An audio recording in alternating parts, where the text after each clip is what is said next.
तो सबसे पहले हमारे पास एक ये कोन है। कोन इस प्रकार की आकृति की होती है। इसमें ऊपर की तरफ एक वृत्ताकार पथ होता है जिसकी एक त्रिज्या होती है और साथ ही साथ एक सीधी ऊंचाई होती है और एक तिरछी ऊंचाई होती है। ये सब हम पिछले वीडियो में जान चुके हैं जिसमें एक्सरसाइज 13.3 मैंने करवाई थी। अब इसके बाद जानते हैं कि इसका आयतन किस तरीके से निकाला जाता है। पिछले वीडियो में हमने इसके वक्रपृष्ठ के बारे में जाना था कि वो किस तरीके से निकाला जाता है। वक्रपृष्ठ और संपूर्ण पृष्ठ। वक्रपृष्ठ में ये वाला पृष्ठ आता है और संपूर्ण पृष्ठ में इसको भी इंक्लूड कर लिया जाता है। आज हम जानेंगे कि इसका आयतन किस तरीके से निकाला जाता है। इसका आयतन निकालने के लिए विधि ये बताई गई है कि यदि हम समान आकार के एक शंकु को ले लें और एक बेलन को ले लें। समान आकार का मतलब ये है कि इसकी त्रिज्या और उस बेलन की त्रिज्या जिसको हम ले रहे हैं वो दोनों बराबर हों। साथ ही साथ इसकी ऊंचाई और उस बेलन की ऊंचाई दोनों आपस में बराबर हों। यदि हम इस तरह के एक शंकु और एक बेलन को ले लेते हैं जिनकी ऊंचाइयां और जिनकी त्रिज्याएं बराबर हैं। ये बेलन ले लिया हमने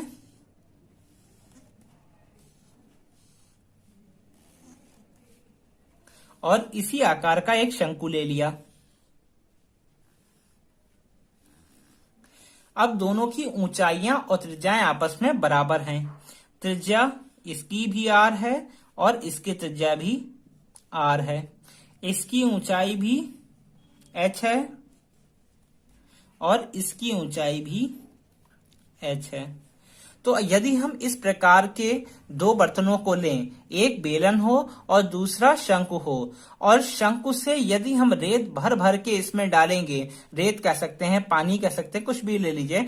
अगर हम इस शंकु में रेत भर के इस बेलन में डालेंगे इस तरह से, तो 3 बार डालने पर यह बेलन पूरी तरह से भर जाएगा। मतलब आपने ये शंकु लिया, एक इसी आकार का बेलन लिया, इसमें रेत भरी, फिर इस बेलन में डाल दी, फिर इसमें रेत भरी, फिर इस बेलन में डाल दी, फिर रेत भरी, फिर बेलन में डाल दी। जब आप ऐसा 3 बार करेंगे तब ये जाके पूरी तरीके से भर जाएगा।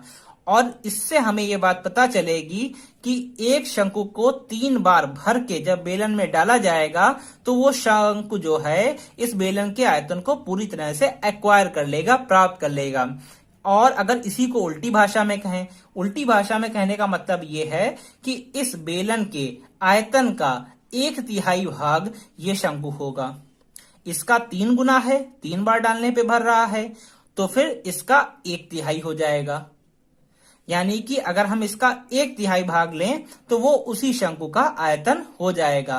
तो यहां से हमें एक बात समझ में आ गई कि शंकु का आयतन बेलन के आयतन का 1/3 अर्थात 1/3 होता है।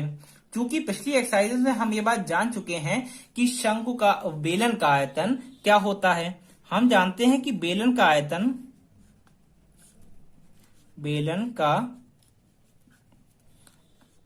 आयतन होता है पाई r जहां पे त्रिज्या है और स्क्वायर h जहां पे h ऊंचाई है। यदि इसी आयतन का हम 1/3 कर दें तो वो हमारा बन जाएगा शंकु का आयतन। तो इससे शंकु के आयतन का सूत्र क्या निकल के आया? शंकु का आयतन। तो शंकु के आयतन का सूत्र निकल के आ गया 1/3, 1/3 कर दिया किसका? पाई r स्क्वायर h, यानी कि बेलन के आयतन का। यही शंकु के आयतन का सूत्र होता है। इसी सूत्र का प्रयोग हम इस एक्सरसाइज में करेंगे और सभी सवालों को पूरी तरह से हल करेंगे। तो अब आपको समझ में आ गया होगा शंकु का आयतन क्या होता है। कि आपको हमारे पढ़ाने का तरीका और समझाने का तरीका अच्छे से समझ में आ रहा है तो आप हमारे चैनल को लाइक करें, सब्सक्राइब करें और शेयर करें और ज्यादा से ज्यादा कमेंट करके अच्छे से प्रोत्साहन देके, अपनी राय देके हमारे चैनल को आगे बढ़ाने में हमारी सहायता करें। Thank you.